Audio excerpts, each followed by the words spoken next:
Welcome to LifeTalk for May 8th, 2017. I'm Mark Crutcher. And I'm Renee Hobbs. Thanks for being with us today. Renee, we just had some articles come out. This was in the Dallas Morning News yesterday, slamming the abortion laws that we passed here that require ambulatory surgical centers, the standards that other ambulatory surgical centers have to meet. And they do. To be met by abortion clinics, and Right. they don't. And they don't. Right. And they're terrible. But anyway, this article states that what the effect of this law has been to push women into later term abortions. And nobody questions the data. They don't even mention who the data comes from. They just mention a guy named Daniel Grossman, who's a researcher who claims to be studying access in the state to abortion in the state with the Texas Policy Evaluation Project at the University of Texas in Austin. Well, first off, they don't mention what these people's political position is on abortion. right. They don't bother to tell us that. Right. They don't want people to know that information. Right. But for people outside Texas, you may not realize this. You think about Texas as being a conservative state, which it is, but we have these little hot spots of ultra liberalism. And Travis County, Texas, where Austin is, which is where the state capital is as liberal as any, and liberal and godless as any state, in any region of the United States. Matter of fact, it's often called the Austin to Boston axis because that's where all godless liberalism rotates. And University of Texas is renowned as an ultra-left school. But they don't mention what these people's political position is. They don't mention how the survey was done. They don't mention if the information's accurate or if it has some kind of political agenda behind it. But anyway, all that aside, there's a couple of things in this article that kind of raise a red flag for me. One was they talked about how the Texas law was set aside by the United States Supreme Court, and they mentioned that in that decision, Stephen Breyer, Supreme Court Justice Stephen Breyer wrote the majority opinion in that decision, and he said, quote, "There was no significant health-related problem that the new law was helped to cure," unquote. That's irrelevant, Breyer.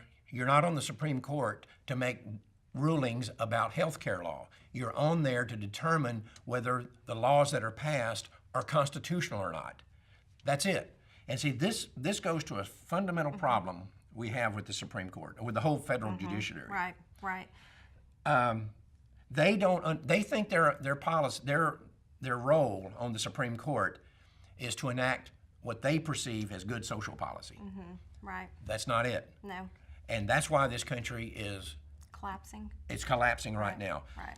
Two factors are going to lead to the demise of the United States: the media and the federal judiciary. The media, because they just lie through their teeth and protect all these hard left, godless agendas, and the Supreme Court, because you have a guy who's a obviously very learned person, went through all types of education to get to where he is, right? And he doesn't understand that his job is not to create medical policy, but to rule on constitutionality. Yes. It's Right. It's obscene. Yeah. And we're just looking at really the welfare of the women that go into these abortion clinics. It's the ambulatories. The reason why most of them closed down to begin with was because of that, what we said earlier, the ambulatory surgical centers where they need to be safe. They need to protect the women. And they're not. although we don't want these women to go into abort. Right. But if they're going to be there, and somebody still needs to explain to me why it is that these are ambulatory surgical centers, right? They should be. Why don't they have to meet the same standards as other ambulatory surgical centers? Right. And no one can explain that. No one can explain why that's true. And no one can justify this. Right. And we also need to take into consideration these late-term abortions that are going on that have increased. The RU-486 also increased a couple of years ago. Right. Or was it a year ago? And that may be a contributor to these stats that show later-term abortions, because what happened was the state, Texas, passed laws that said RU-486, the abortion pill, so to speak, must be applied in accordance with the protocol that the manufacturer of the drug said you had to apply it Right. using. And before it was within 7 weeks of being pregnant. Now it's 10, 11, I think 12 weeks. they can do whatever they want. They could Right. theoretically give it to a woman who's 30 weeks pregnant. Right. And it's not going to work, No. which is then going to lead to certain- complications Right.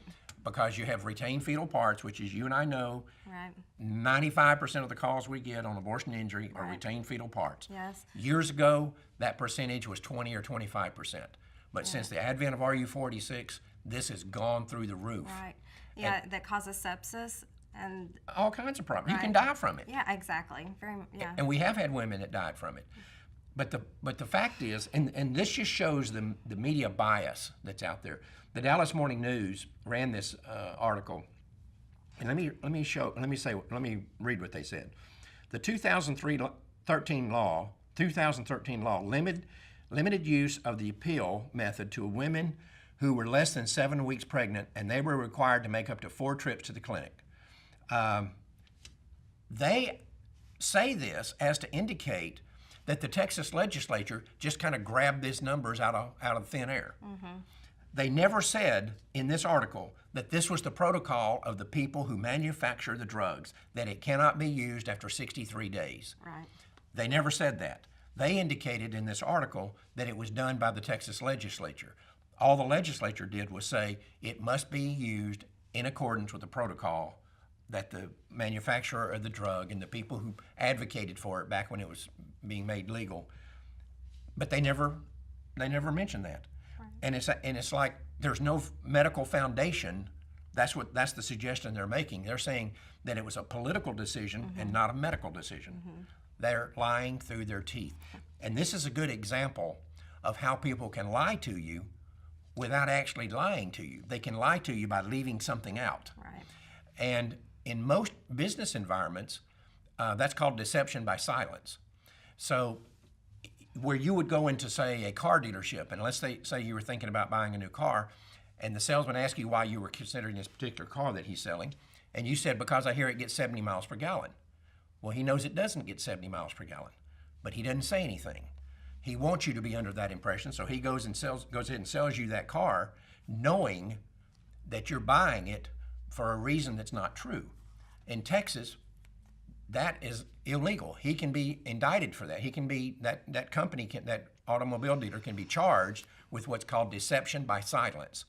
When you are a professional and you know that what somebody's doing is not true, but it benefits you, that's deception by silence. That's what the media does. In this case, they knew good and well that the reason for this protocol was because that's what the manufacturer had said. But they left that part out. They want you to think, and if you read this article, that's what you would think, that they did it because the legislature made a political decision that they just dragged out of thin air. It's obscene. Yes. It totally is obscene.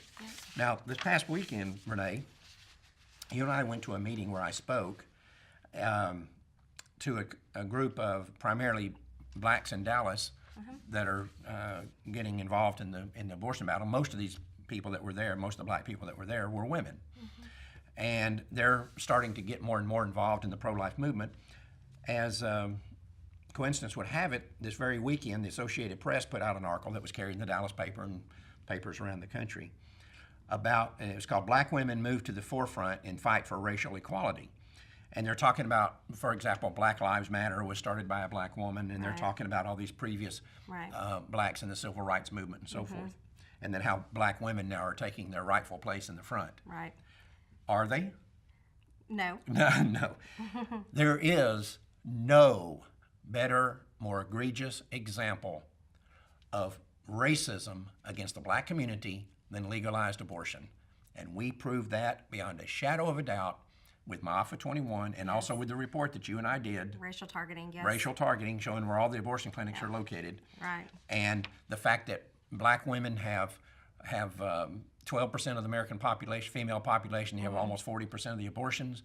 A black baby in America today is approximately 5 times as likely to be murdered in the womb as a white baby. This is black genocide. Make no mistake about it. That's the reason that abortion was legalized. We proved it in MAFA 21. It's not debatable. Abortion was legalized as an instrument of black genocide. Right. And I promise you, all of these people that they're quoting in here are pro-aborts. One of them worked for the National Action Network, led by Reverend Al Sharpton. I won't call him. I'm gonna back up. Led by Al Sharpton. He's not a reverend. He's a heretic. Right. But I guarantee you, all these women are hardcore pro-aborts. Right. And this article never once mentioned that, despite the fact that they said they were leading in the footsteps of some early black feminist leaders. And one of them they listed was Fannie Lou Hamer, who was hardcore pro-life. I want to see the second page.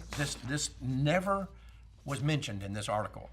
Never was mentioned. Well, the person that wrote this article said black women are being erased from history, but also erased from the present. It's happening even now, and they are very correct when Right. they say that. That's right. People need to watch Moff at 21 and get our racial targeting report. You can go online to prolifeamerica.com and look under the reports and projects section, and you can see the data.